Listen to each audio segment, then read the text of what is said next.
Halo semua, selamat datang di channel kami, Jurnal Kriminal bersama saya Tika Hwalo. Bagi Anda yang menyukai pembahasan tentang kasus-kasus kriminal, kami sengaja membangun channel ini untuk Anda. Jangan lupa untuk mendukung channel kami dengan cara subscribe, like, komen, dan share ke media sosial yang Anda punya. Pada tanggal 27 Juli di tahun 2008, di kota Boston, negara Amerika Serikat, social worker menelpon polisi dan melaporkan bahwa anak yang dia asuh hari itu dibawa lari oleh ayah kandungnya.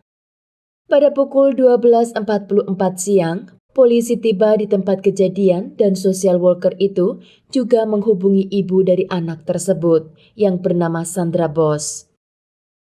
Sandra mengatakan kepada polisi bahwa dia baru saja bercerai dari suaminya yang bernama Clark Rockefeller. Di sana, Sandra juga menjelaskan kepada polisi bahwa pengadilan memberikan hak asuh penuh kepada dirinya. Sedang suaminya, dia hanya dapat menemui anak tersebut dengan pengawasan dari pihak social worker. Anaknya bernama Snook dan saat itu dia berusia 7 tahun dan hari itu adalah hari di mana Clark punya waktu untuk bersama dengan anaknya. Clark dan Sandra mereka bertemu di sebuah pesta pada tahun 1994 dan di sanalah mereka langsung jatuh cinta. Saat itu Clark Rockefeller mengatakan bahwa dia berasal dari keluarga ternama, yaitu seorang artis papan atas di Amerika yang bermarga Rockefeller. Namun sayangnya dia terlahir dari keluarga yang kurang beruntung di mana menurut Clark, kedua orang tuanya meninggal karena kecelakaan mobil saat dia masih kecil. Di tahun 1995, Sandra dan Clark akhirnya menikah dan acara pernikahan itu digelar dengan sangat sederhana. Di sana hanya dihadiri dari keluarga Sandra dan tidak ada satu orang pun yang datang dari pihak pengantin laki-laki. Setelah pernikahan itu mereka pun hidup bahagia dan Sandra atau yang sering dipanggil Sandy saat itu dia bekerja sebagai eksekutif di sebuah perusahaan yang bernama McKinsey. Dari pekerjaan itu, Sandra mendapat gaji yang sangat besar, sekitar $1 juta per tahunnya. Sandy tidak pernah mempermasalahkan tentang uang karena Clark juga bekerja di sebuah perusahaan perpajakan dan memiliki gaji yang besar pula. Di tahun 2000 setelah mereka tinggal selama 5 tahun di kota New York, Clark mengajak istrinya untuk pindah ke kota lain yang bernama Cornish, New Hampshire. Di kota Cornish mereka juga tinggal di kawasan elit dan semua orang di kawasan itu tahu bahwa Clark adalah keturunan artis ternama, yaitu yang bermarga Rockefeller. Sandy sering bekerja keluar kota dan Clark di area itu sangat dekat dengan warga sekitar. Kedekatan Clark dengan mereka membuat Clark dianggap menjadi anggota keluarga baru bagi orang yang mengenalnya. Pada tanggal 24 Mei di tahun 2001, Sandy melahirkan bayi perempuan yang mereka beri nama Snooks. Clark adalah ayah terbaik yang pernah orang lihat dalam merawat dan mendidik anaknya. Snook juga sangat dekat dengan ayah kandungnya, bahkan dia tidak pernah menanyakan keberadaan ibunya karena Clark dia memberikan kasih sayang sepenuhnya kepada Snook. Masalah mulai muncul ketika Snook berusia 5 tahun, yaitu di tahun 2006. Saat itu Snook mulai masuk sekolah dan mereka harus pindah ke kota Boston karena di sana ada sekolah terbaik untuk anak. Setelah pindah ke kota Boston, di sana Sandy membeli rumah dan Clark yang menjaga semua kebutuhan anaknya. Sandy dan Clark, mereka memiliki cara yang berbeda dalam mengajar dan mendidik anak. Perbedaan itu membuat mereka sering bertengkar, bahkan tidak sejalan lagi. Di tahun 2007, saat Sandy melakukan perjalanan bisnis, tiba-tiba dia mengirimkan surat gugatan cerai. Clark sangat syok dan sangat ketakutan jika dia harus berpisah dan tidak bisa melihat anaknya lagi. Dalam masa persidangan perceraian itu, Clark memilih untuk keluar dari rumah istrinya dan tinggal di sebuah apartemen kecil yang hanya berjarak beberapa blok dari rumah Sandy. Snook saat itu masih tinggal bersama dengan ayah dan ibunya secara bergantian hingga menunggu keputusan dari pengadilan. Sandy baru sadar bahwa dia kurang tahu tentang masa lalu suaminya setelah mereka menikah selama 13 tahun.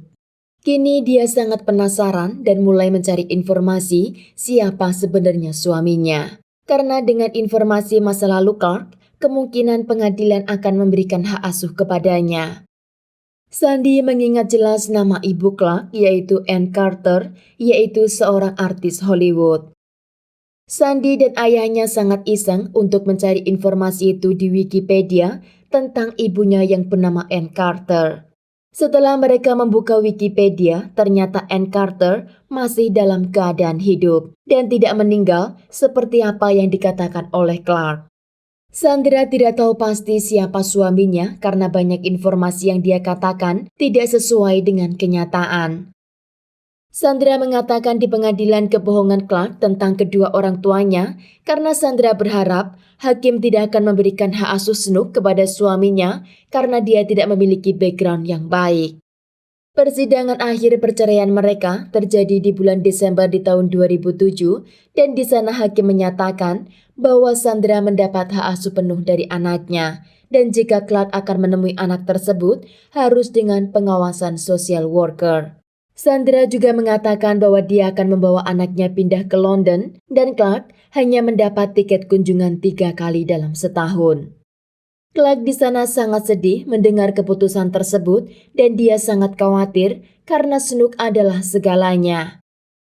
Saat Clark mendapat kunjungan pertama kepada anaknya setelah mereka bercerai, Clark mengajak anaknya dan pengawas itu untuk jalan-jalan di luar.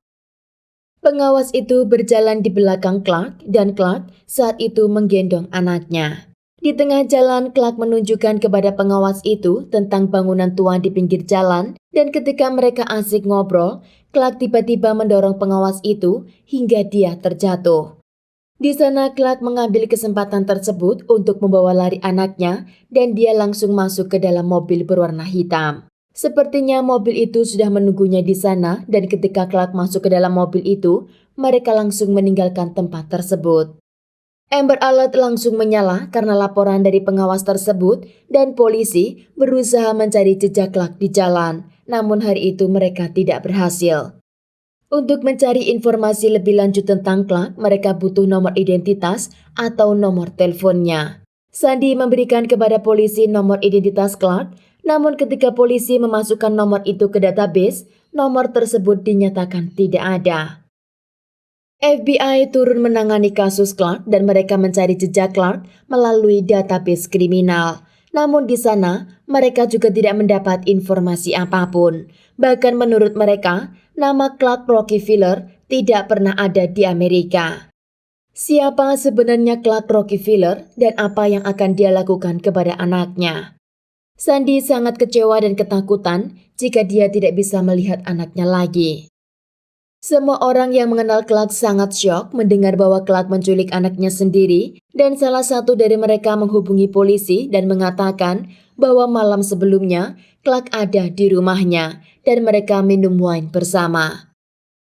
Di rumah temannya itu polisi menemukan gelas Clark yang dia buat minum wine dan kebetulan belum mereka cuci. Dan dari gelas tersebut mereka mendapat satu sidik jari milik Clark.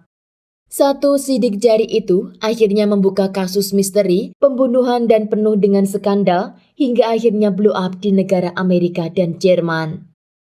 Setelah sidik jari itu polisi masukkan ke dalam database Amerika, ternyata sidik jari itu milik seorang pria bernama Christian Gerhard Reiter. Christian Gerhard Reiter, dia adalah seorang imigran dari negara Jerman yang datang ke Amerika Serikat saat dia berusia 17 tahun. Kisah hidup Christian berawal di negara Jerman, yaitu di kota yang bernama Bergen. Christian hidup di rumah sederhana di kota kecil di pinggir pantai, dan menurut orang tuanya, dia lahir pada tanggal 21 Februari di tahun 1961. Menurut orang-orang saat Christian kecil, dia berbadan pendek dan kurus, dan dia memiliki keinginan besar untuk pergi ke Amerika Serikat. Christian lahir dari keluarga yang sangat sederhana, di mana ayahnya adalah tukang cat dan ibunya adalah seorang penjahit. Christian sejak kecil bercita-cita ingin menjadi bagian dari Amerika dan juga film-film Hollywoodnya. Christian mengenal semua film Amerika dan dia belajar bahasa Inggris untuk menjadi bagian dari Amerika. Dia mempelajari tentang Amerika dengan baik dan mempersiapkan mimpinya itu untuk segera menjadi kenyataan. Suatu hari Christian bertemu dengan pasangan dari Amerika yang berkunjung ke Jerman. Mereka bernama Elmer dan Jane. Setelah hari itu, Christian memutuskan untuk pergi ke Amerika dengan menggunakan surat undangan palsu yang dia buat sendiri atas nama Elmer dan Jane. Akhirnya dengan surat undangan palsu tersebut, dia berhasil masuk ke negara Amerika dan tiba di kota New York. FBI mencari informasi tentang Christian dan berharap seorang akan mengingat wajah Christian saat dia datang pertama kali ke Amerika. FBI menyebarluaskan foto dan juga identitas Christian ke publik. Dari sana datanglah orang-orang yang mengenal Christian dari masa lalu, dan dari informasi itu penyidik menarik benang-benang untuk mereka sambungkan mencari tahu di mana keberadaan Clark dan anaknya. Pada tahun 1978, keluarga Savio di Connecticut, mereka menerima banyak anak remaja pertukaran siswa dari beberapa negara. Dan ternyata salah satu dari mereka adalah anak remaja yang berasal dari negara Jerman. Semua orang di rumah itu masih mengingat jelas tentang pria muda dari Jerman itu, termasuk Edward Savio. Menurut Edward Savio, di bulan Agustus di tahun 1978, dia bertemu dengan seorang pria yang mengaku berasal dari negara Jerman. Setelah pertemuan mereka itu, Edward mengajaknya pulang dan mereka bersekolah di Berlin High School di Connecticut. Pria muda itu bernama Christopher dan dia mengaku bahwa ayahnya adalah supplier terbesar bagian dari Mercedes-Benz. Menurut Edward, Christopher ingin menguasai apa yang ada di Amerika dan dia akan menghabiskan waktunya berjam-jam di depan TV untuk belajar dan mengenal semua artis Hollywood. Bahkan, dia juga memperagakan bagaimana layaknya menjadi seorang aktor. 2 tahun setelah Christopher tinggal di rumah Edward, kini dia pindah dan juga mengubah namanya menjadi Chris Kenneth Genhart. Chris kini berkuliah di University of Wisconsin di wilayah Milwaukee dan di sana dia belajar film. Di universitas itu, Chris mengatakan bahwa dia adalah penduduk asli Amerika dan dia berasal dari kota Boston. Bahkan Chris hanya akan memakan makanan yang berasal dari kota Boston untuk menunjukkan kepada mereka bahwa dia benar-benar berasal dari kota tersebut. Chris sangat ingin mendapatkan kewarganegaraan Amerika dan dia mendatangi sebuah gereja dan di sana dia mendapat seorang teman laki-laki. Dia membujuk temannya itu untuk mengenalkan kepada adik perempuannya yang bernama Amy. Dan setelah mereka berkenalan, akhirnya Chris menikahi Amy di saat dia berusia 22 tahun. Setelah menikah, Chris mengatakan jika dia kembali ke negara Jerman, maka pemerintah akan memaksanya untuk masuk menjadi tentara di medan perang. Dan itu sangat berbahaya bagi dirinya. Maka Chris memutuskan untuk tidak pernah kembali ke negara Jerman. Setelah Chris mendapat green card, tiba-tiba dia menghilang begitu saja, meninggalkan istri dan juga kuliahnya. Dan setelah itu, tidak ada yang tahu di mana keberadaan Chris. Saat itu tidak ada orang yang melaporkan Chris hilang atau mencarinya, dan di tahun 1992, Amy akhirnya menggugat cerai suaminya. Ternyata saat itu Chris pergi ke wilayah California untuk lebih dekat menggapai mimpinya, yaitu mendekati artis Hollywood. Di tahun 1982, Chris Genhart akhirnya dia tinggal di kota San Marino. Dan di sana dia tinggal secara gratis di sebuah rumah milik seorang wanita yang bernama Ruth Didi Sohus. Di sana dia tinggal di rumah mewah, namun dengan identitas barunya, yaitu sebagai Christopher Chichester.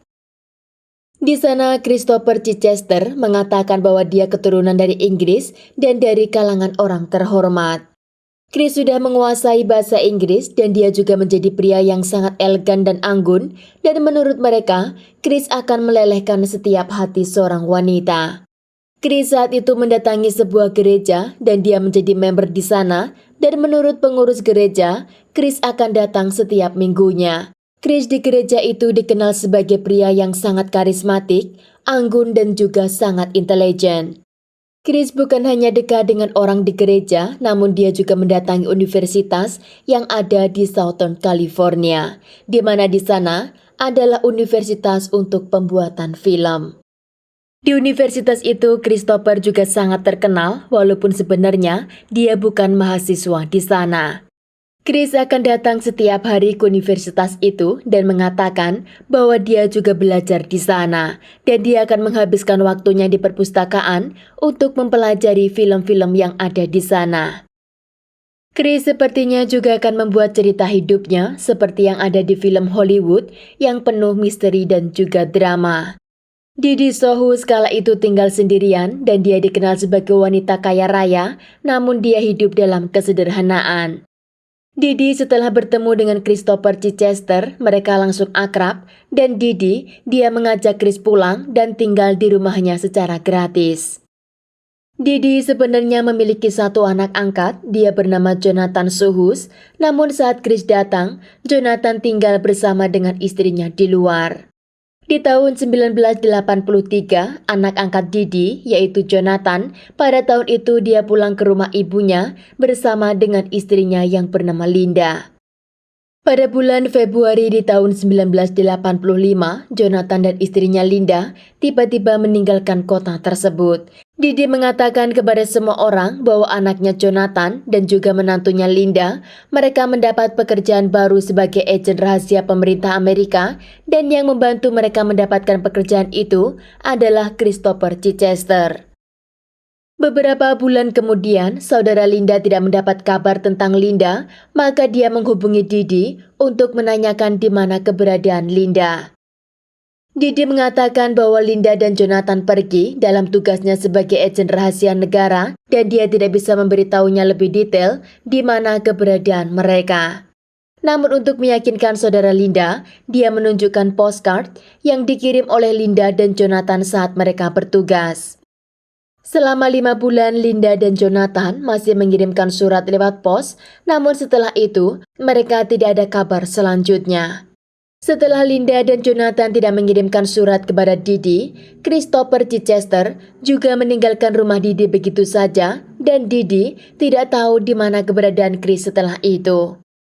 Akhirnya Didi melaporkan Jonathan dan Linda sebagai orang hilang karena dia tidak pernah mendapat kabar tentang di mana keberadaan mereka. Didi mengatakan kepada polisi bahwa Christopher Chichester adalah orang yang membantu Jonathan dan Linda untuk mendapatkan pekerjaan tersebut. Namun ketika polisi mencari identitas Christopher Chichester, mereka tidak menemukan jejak apapun, maka kasus tersebut akhirnya mereka bekukan. Didi meninggal di tahun 1988 dan seminggu setelah dia meninggal atau 3 tahun setelah Jonathan dan Linda menghilang, polisi menemukan seseorang yang mencoba untuk menjual mobil truk milik Jonathan di wilayah Connecticut, yaitu 4.800 km dari rumah Didi. Penjual mobil itu bernama Christopher Crow dan menurut pembeli mobil tersebut, dia membeli mobil itu dari seorang yang mengaku mantan produser film. Saat polisi melakukan investigasi atas penjualan mobil truk tersebut, polisi tidak dapat menemukan Christopher Crow karena tidak ada yang tahu di mana keberadaan dirinya. Penyidik menunjukkan foto Christopher Chichester kepada pembeli mobil tersebut, namun pembeli mobil itu mengatakan bahwa foto itu adalah Christopher Crow. Ternyata kini Christopher Chichester telah mengubah namanya lagi menjadi Christopher Crow. Christopher Crow ternyata bekerja di sebuah perusahaan yang bernama Kidder Peabody yang ada di kota New York. Dan setelah beberapa kali penyidik mendatangi kantor tersebut, mereka tidak dapat menemukan Christopher Crow. Hingga akhirnya, Christopher dinyatakan meninggalkan pekerjaannya tersebut dan tidak ada yang tahu kemana dia pergi. Di tahun 1994, rumah Didi sudah ditempati oleh orang baru dan orang itu ingin membuat kolam renang di belakang rumahnya. Dia memanggil seorang penggali tanah dan ternyata di sana mereka menemukan sebuah kontainer yang berisikan kantong plastik. Dan ternyata di dalam kantong plastik tersebut ada tulang manusia. Polisi menemukan file orang hilang yang dilakukan beberapa puluh tahun yang lalu oleh seorang wanita yang bernama Didi, yaitu pemilik rumah sebelumnya. Didi membuat laporan orang hilang, yaitu anak angkatnya yang bernama Jonathan, yang kala itu dia berusia 27 tahun, dan juga menantunya yang bernama Linda. Menurut penyidik, tulang tengkoraknya mengalami keretakan di 3 tempat, dan tulang tengkoraknya itu kini telah menjadi 25 bagian. Baju di sana juga terdapat lubang yang menunjukkan bahwa korban juga mendapat luka tusukan. Seluruh badan dari korban dibungkus dengan plastik dan di kepala korban terdapat plastik dengan tali kabel dari telepon. Karena tidak ada yang tahu jasad siapa, akhirnya kasus itu beku tanpa solusi selama 20 tahun. Setelah Clark Rockefeller dinyatakan hilang dengan menculik anaknya, disitulah penyelidikan mulai dilakukan secara besar-besaran. Sandy saat itu pergi ke stasiun televisi untuk mengungkapkan perasaannya kepada Clark dan juga perasaannya kepada anaknya. 5 hari setelah Clark dinyatakan hilang dengan anaknya, seorang dari agen properti menghubungi polisi dan di sana dia mengatakan bahwa pria yang dimaksud Clark Rockefeller telah membeli rumah di wilayah Baltimore. Dan menurut orang dari agen properti itu, pria yang telah membeli rumahnya, dia bernama Chip Smith dan bukan Clark Rockefeller. Namun dia yakin bahwa fotonya itu sama dengan orang yang baru membeli rumah tersebut. Ternyata di sini, Clark Rockefeller telah mengubah namanya lagi menjadi Chip Smith. FBI turun ke lokasi di mana Clark tinggal di rumah barunya, dan di sana mereka melihat Snook dalam keadaan selamat. Namun mereka terus mengawasi pergerakan Clark untuk menyelamatkan anak tersebut. FBI kini menyusun sebuah rencana di mana mereka telah mendapat informasi bahwa Clark ternyata juga memiliki sebuah kapal yang bersandar di pelabuhan Marina. FBI menemui pihak manajemen di pelabuhan Marina untuk menelpon handphone Clark Rockefeller dan mengatakan bahwa kapalnya telah kemasukan air. 15 menit kemudian, Clark keluar dari dalam rumahnya dan di depan pintu rumah tersebut sudah ada FBI yang menunggunya. Dan di sana akhirnya Clark berhasil ditangkap. Snook di rumah itu dalam keadaan selamat dan Snook akhirnya diserahkan kepada ibu kandungnya dan Clark akhirnya dibawa ke ruang tahanan. Penyidik di ruang interogasi menanyakan siapa sebenarnya dirinya, namun Clark di sana tidak mau menjawab pertanyaan tersebut. Di sana Clark hanya mengatakan bahwa dia tidak akan bisa hidup tanpa anaknya dan dia hanya ingin menjaga anak tersebut. Di sana Clark didakwa sebagai penculik dan persidangan itu terjadi di bulan Mei di tahun 2009. Di sana Clark dijatuhi hukuman selama 4-5 tahun penjara tanpa pembebasan bersyarat. Setelah Clark dimasukkan penjara, penyidik di California membuka ulang kasus penemuan mayat yang mereka temukan di belakang rumah Didi. Penyidik melakukan tes DNA terhadap jasad tersebut untuk mencari identitas korban. Tulang itu mereka bawa ke sebuah laboratorium untuk dilakukan tes DNA dan ternyata benar setelah 30 tahun hilangnya Jonathan Suhus dan juga Linda, penyidik menemukan bahwa tulang itu milik Jonathan Suhus. Penyidik ingin mengetahui bagaimana Jonathan bisa terkubur di belakang rumah ibunya tanpa ada orang yang tahu. Penyidik telah menginterview sebanyak 300 orang dan terdapat 70.000 file dokumen terkait dengan hal tersebut. Tetangga Didi kala itu mengingat bahwa Christopher Chichester pernah suatu hari menyewa gergaji ke rumahnya dan di hari yang sama Didi mengatakan bahwa Jonathan dan menantunya Linda kini telah meninggalkan kota Marino dan dia bekerja di kota New York. Teman Christopher Chichester juga mengingat kala dia berkunjung ke rumah Didi, dia melihat Christopher sedang mencangkul di belakang rumah Didi. Dan di sanalah ditemukan jasad Jonathan. Namun ketika dia bertanya apa yang sedang dia lakukan, Christopher Chichester mengatakan bahwa pipa airnya mengalami kebocoran. Penyidik menemukan 2 plastik yang dibuat membungkus kepala korban dan plastik pertama tertuliskan dari University of Wisconsin yang ada di wilayah Milwaukee dan plastik kedua itu berasal dari University of USC.